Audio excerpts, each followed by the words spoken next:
In the dark annals of history, there are few figures reviled and feared as Judge Jeffreys. His ruthless pursuit of justice during the Bloody Assizes and the Monmouth Rebellion left a trail of devastation in its wake.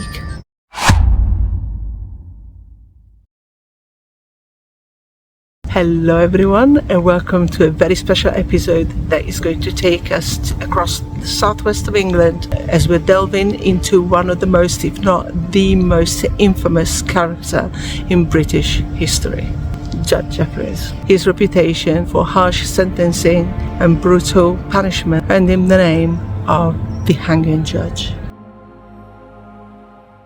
Born in 1645, George Jeffreys rose to prominence as a lawyer and judge in the 17th century England. His ruthless pursuit of justice, or rather vengeance, left a lasting impact on the legal system and the people of England. But let's start from the beginning. The year is 1685. Following the failed Monmouth Rebellion against King James II, Judge Jeffreys was tasked with holding the Bloody Assizes, a series of trials that resulted in over 1,000 executions and deportations.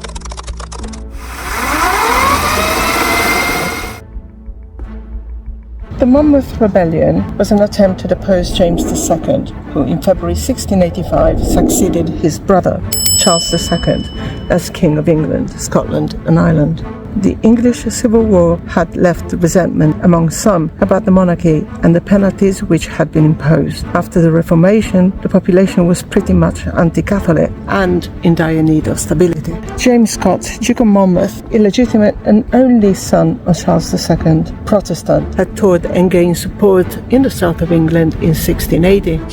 In 1683, there was a failed attempt to assassinate Charles II and the future King James II, and because of that, Monmouth moved to the Netherlands and gained a following.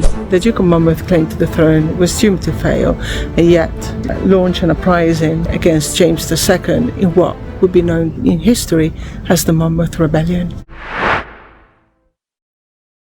In May 1685, Monmouth landed in Lyme and volunteers arrived to serve under him. Monmouth learned of the approach of the royalist reinforcements and departed, but instead of marching to London, he headed north with his force towards the county of Somerset.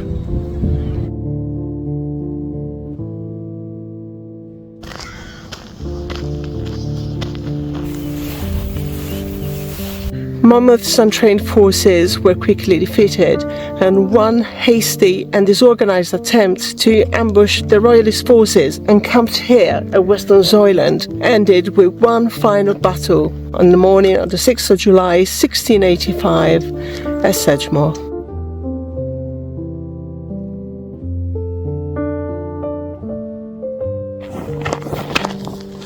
The camp was surrounded by rains, which are these streams that you can see by the side of the land. The royalist camp was behind these ruins. It wasn't easy for them to get out of that, but it wasn't easy for the rebel forces to ambush them. They made a lot of noise and had to find a way to cross them with horses, and the royalists were alerted to their presence and they just took them down.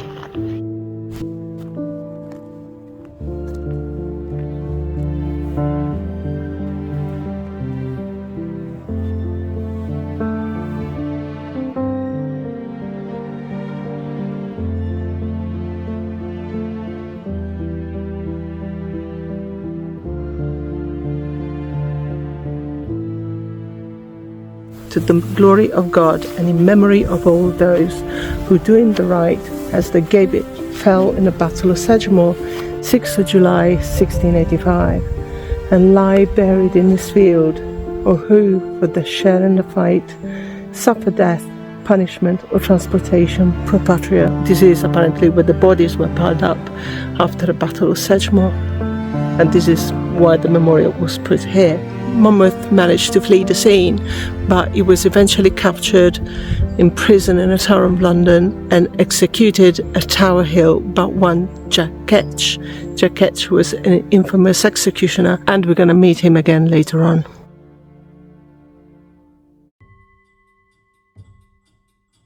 1,300 people died. 300 of those were royalists. And some of them are buried here in a churchyard of St. Mary the Virgin in Western Zoyland, which was also used as a prison for the rebel soldiers. And some of the soldiers were hung on these very trees. Royalist graves?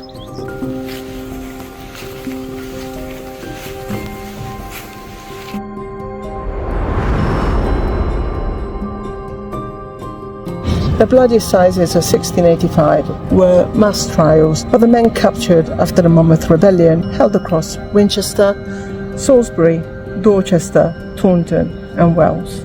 These trials were presided over by Lord Chief Justice George Jeffreys. Travelling across the country, Judge Jeffreys presided over trials that were swift and merciless. His judges and James II executed swift, severe and arbitrary justice against those captured, whether they were Monmouth supporters or not.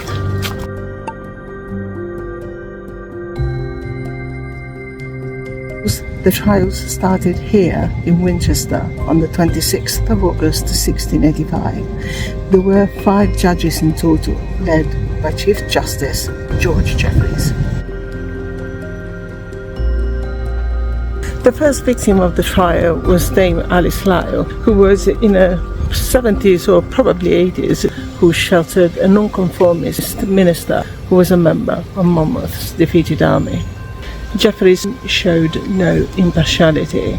Actually, if you read the transcript of the case, it's quite disturbing.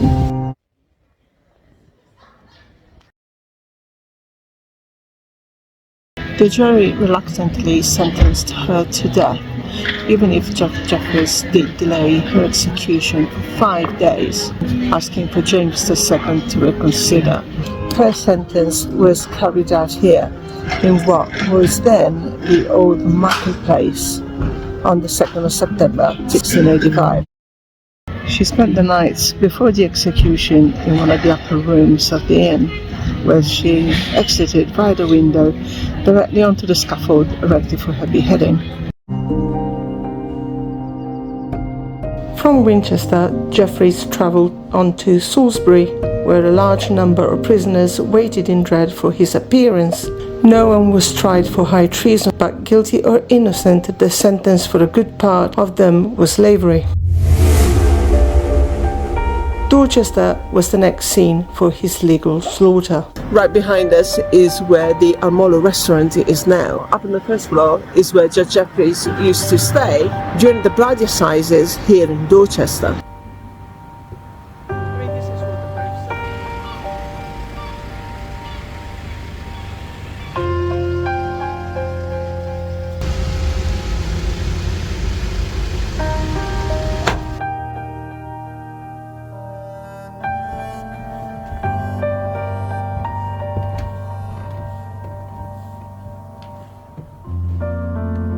Let's go have a look.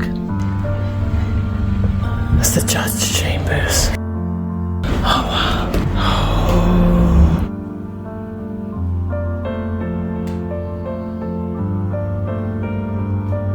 The lodgings are said to be haunted by Judge Jeffreys himself.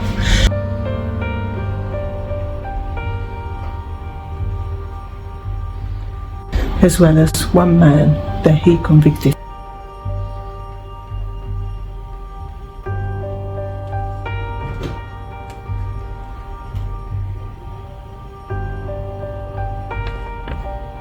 The people that were executed, they would be hanged, drawn and quartered, and their heads would be displayed right there where St. Peter's Church is. He could actually see it from his room.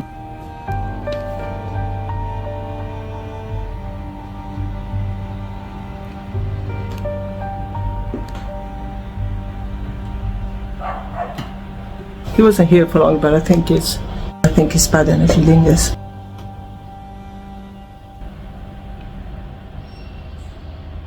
So weird, isn't it?